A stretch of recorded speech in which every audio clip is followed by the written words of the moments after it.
SC ఎస్టీలకు వాళ్ళ జనాభా ప్రాతిపదికన రిజర్వేషన్ శాతం పెంచుకునే అవకాశం ఉంది. కానీ బీసీల యొక్క జనాభా ప్రాతిపదికన రిజర్వేషన్ శాతం పెంచుకునే అవకాశం లేదు. ఎస్సీ ఎస్టీలకు చట్టసభల్లో శాసనసభల్లో రిజర్వేషన్ ఉంది, కానీ బీసీలకు చట్టసభల్లో శాసనసభల్లో రిజర్వేషన్ లేదు.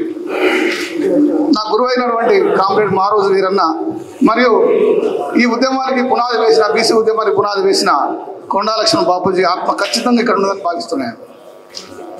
బహుజన రాజ్య స్థాపకుడు మారోజు వీరన్న, అతను లేకుంటే ఈ తెలంగాణ రాష్ట్ర ఉద్యమం లేదు, బీసీ ఉద్యమం కూడా ముందుకొచ్చేది కాదు. దానికి వీరన్న నాయకత్వంతోనే మా సిద్ధేశ్వరన్న అమర నిరాహార దీక్ష కూర్చోవడం జరిగింది. అంటే తెలంగాణలో బీసీ ఉద్యమాన్ని పునాది వేసింది ఎవరే అంటే అది సిద్ధేశ్వరన్నకే దక్కుతుంది. దాంతోపాటు మన వరంగల్ జిల్లాలో గీసువన్లో ఉన్నటువంటి మన మిత్రుడు గాడిగే చాపర్తి కుమార్ గాడిగే, అతను కూడా అమర నిరాహార దీక్ష కూర్చున్నాడు. అంటే బీసీలు ఎంత వెనుకబడ్డారు అనేది సామాజికంగా తెలుసుకోవాల్సిన అవసరం ఉంది. బీసీ అనే ఒక జాతి, కులం అనే ఒక సంఘం. ఈ వైపుగా ఆలోచించినప్పుడే జాతి ఉద్యమాన్ని మనం పవిత్రంగా తీసుకుపోగలుగుతాం.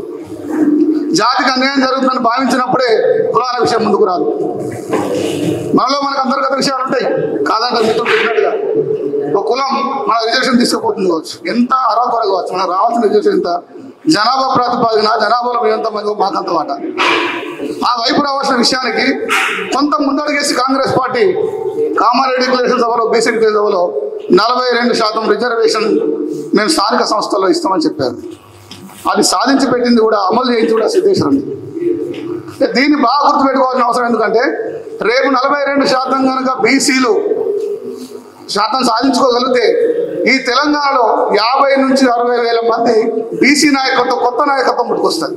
ఎందుకంటే వార్డు మెంబర్ నుంచి మొదలు పెడితే జిల్లా పరిషత్ చైర్మన్ల వరకు బీసీలకు రిజర్వేషన్ శాతం పెరుగుతుంది కనుక కొత్త నాయకత్వం వస్తుంది. వీళ్ళు రేపు నాయకులు కొనసాగితే మా అగ్రకుల పార్టీలకు ఎక్కడ ఇబ్బంది జరుగుతుందని చెప్పి భయం కూడా వివిధ రాజకీయ పార్టీలకు ఉన్నది. ఆ రాజకీయ పార్టీలో బీసీలు మాత్రమే బీసీ ఉద్యమం గురించి మాట్లాడుతున్నారు తప్ప ఆ పార్టీ చీఫ్ ఒక్కరు కూడా, పార్టీ అధ్యక్షుడు కూడా ఇంతవరకు బీసీ రిజర్వేషన్ పైన మాట నిలబడలేదు. కారణం ఏంటి? నేను చెప్తున్నా మిత్రులారా, ఏ రాజకీయ పార్టీలో ఉన్నారో ఆ రాజకీయ పార్టీల పైన ఒత్తిడి తీసుకొచ్చి వాళ్ళ మెడలు వంచాల్సిన అవసరం ఉంది. మొన్న కాంగ్రెస్ పార్టీలో ఉన్నటువంటి ఎస్సీ రిజర్వేషన్ల కోసం ఏపీ వర్గం విషయంలో సంపత్ నేను రాజీనామా చేస్తాను పార్టీ. బీసీలను కూడా పోరాటం పోయినప్పుడే 2 కులాల మధ్య పోరాటం 30 సంవత్సరాలు పట్టింది. ఇంకో బహుజన ఉద్యమ నాయకత్వం కూడా ఆ ఎస్సీ ఎస్టీల కోసం కూడా ఉద్యమాలు చేసి ఒక మాదిగ కార్యకర్తగా, ఒక లంబాడి కార్యకర్తగా, ఒక ఎరగల కార్యకర్తగా, ఒక యానాది కార్యకర్త కూడా సిద్ధేశ్వరుని పనిచేసిన రోజు ఉన్నాయి. అది ఆంధ్రలో కావచ్చు, తెలంగాణ ప్రాంతంలో కావచ్చు. ఆ సామాజిక స్పృహతోటే ఈ ఉద్యమాలు నడవాలని కోరుకుంటున్నాం.